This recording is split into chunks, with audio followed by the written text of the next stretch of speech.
we think about Jada Pinkett Smith. Yeah. What's going on with this bitch? Just dragging Will. I don't even understand. All over hell. It doesn't even make any. I've never. She's trying to sell a book.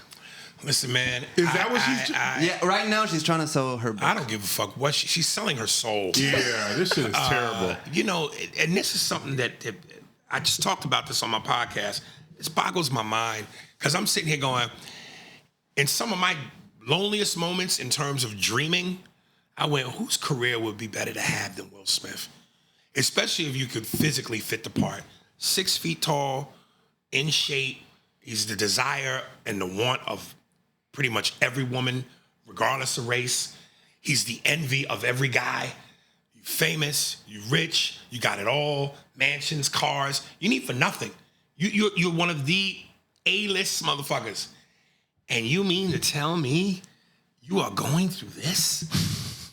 You are, and what's Dr. Umar both Dr. Umar Johnson and comedian T.K. Kirkland mentioned this, and I had been saying this about Jada. Even back when I did 2 episodes of A Different World, I always thought Jada was gorgeous in the face. The face is mwah. Right. But flat ass, yeah, little skinny legs, no titties. She's built like a teenage boy. And I just went, you know, obviously beauty is in the eye of the beholder, to each his own. I just went, what the fuck does Will, he really likes? Boys? That's what he likes. Right. That's what he likes. But I'm just going, again, I like a voluptuous woman. Mm-hmm. I like titties, ass, thighs. I like shit to wobble when it walks. And I'm just going, I never saw the attraction to her. But even if he had the woman that I think is ideal, your man is Will Smith. And this is what you're doing? And what's even wilder than that is, and I don't know, this might sound fucked up and cruel, but I can't see how it's not honest. You know, when A Different World ended, who went on to do much of anything else? I know Cree Summers has always been a huge voiceover. I don't think anybody from that show really went off and did anything. He gave her a second life. Oh, Because she married a human lotto ticket. She had that TV show she did on TNT called Hawthorne, where she played a doctor. Right. That eventually got canceled. Then she tried her experiment as a heavy metal That rock. didn't go well. That didn't go well. Right. And then whatever little things she's done here and there, she was in The Matrix. I know that's Will's influence. I know that's his cachet and his power. So this man, not only did you strike gold with one of the biggest niggas in the game, but he gave you afterlife. He definitely made her more relevant. That's for sure. crazy. Did you see Will's response though? He never drags this bitch. He said I don't think he's gonna win by drag. He said it opened his eyes.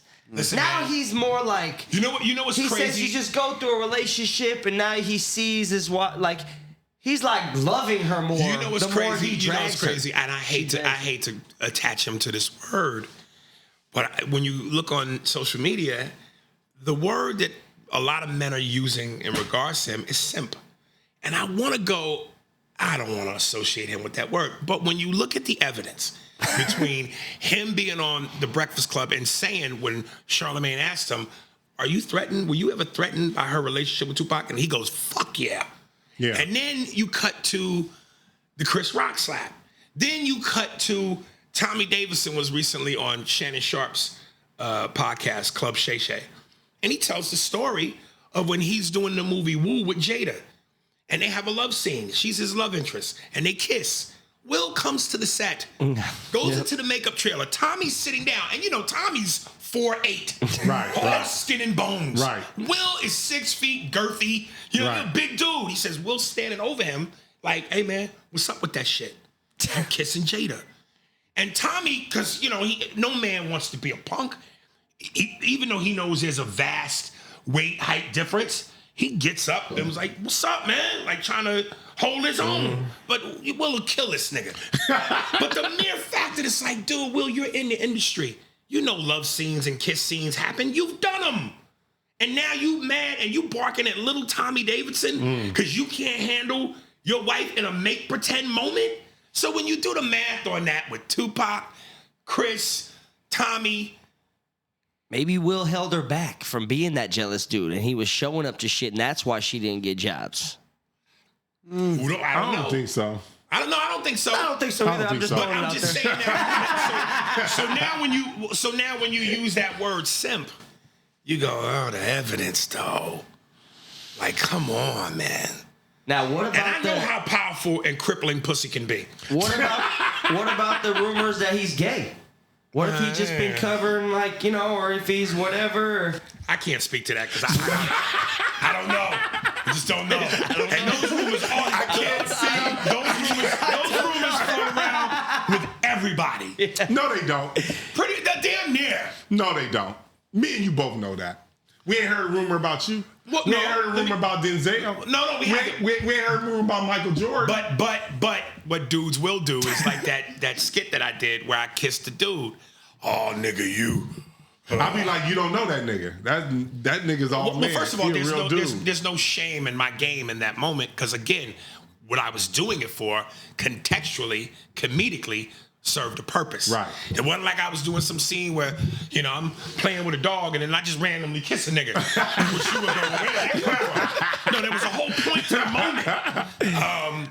But yeah, man, and listen, man, to each his own. Do what you want to do. Be happy. Know what I mean, sweater? Thank you. But I'm a pussy man, yo. I love pussy. And to me, if it came in a fragrance, I'd wear it. Yeah. So the thing, I know we just kind of jumped over the thing where Will Smith slaps Chris. What did you think in that moment? I'm curious. Another comedian being attacked. What I saw recently, and Jada mentioned this in her interview, she said apparently when her and Will were going through divorce rumors, Chris was hitting on her. He was trying to get with her. Oh. So maybe I went, well, that's maybe where that slap came from. Will knew that and had resentment towards him for that. So the joke was just extras. Right. But, you know, that was the heartbeat of what that was. But even still, I just thought it was a black eye for the black community. For sure. Given everything that was capsulated in that moment. You know, the Oscars for the first time being produced by Will Packer, all black production company. And Will Packer is huge, guy, but he's behind Girls Trip, Ride Along, Kevin, Ice Cube. Then you had a historic moment where you had two of the three hosts were black females. Wanda Sykes, I forget my girl's name, the one that hosted with her. It was her, Wanda Sykes, Regina Hall. Okay. And Amy Schumer. So then you had that. Then you had Sam Jackson getting an award, which was long overdue, by none other than the best black actor in the game, Denzel Washington. So, and then Will wins his award. So it just was a black eye on a moment that should have been huge for us. Mm-hmm. You know what I mean? And if and you know, listen, I respect the fact that Chris didn't retaliate. Because if he did, come on. Them fighting on stage, scrambling on the ground. You see? Would have been fucking terrible. That's why we can't give niggas numbers. You see what they do? You see how they are? Yeah. So to not perpetuate the stigma. Right. He did the bigger, better He thing. took it like a man. He seems as though he attacks smaller people from the two stories. This is why I'm saying simp shit. Pussy got you so fucked up that not only are you just breaking man code, but you attacking dudes half your size, man. Like, speaking of people attacking people, did you guys hear about 6ix9ine Tekashi getting arrested in fucking Dominican Republic for beating up some producers that were hanging out with his girlfriend? No, but I hope he never gets out. He's such an embarrassment to mankind. Embarrassment to New York. They said the prisoners were waiting to see him and shit in the jail. Like, I don't know what. Nobody's he might not make it back. No, did you see when he got beat up in 24-hour fitness or something like that? Yeah, they just... Yeah, but you can't talk that much shit and not think karma. Eventually, you're going to get ass. Karma's in your rearview mirror, nigga. For sure. Come on, man.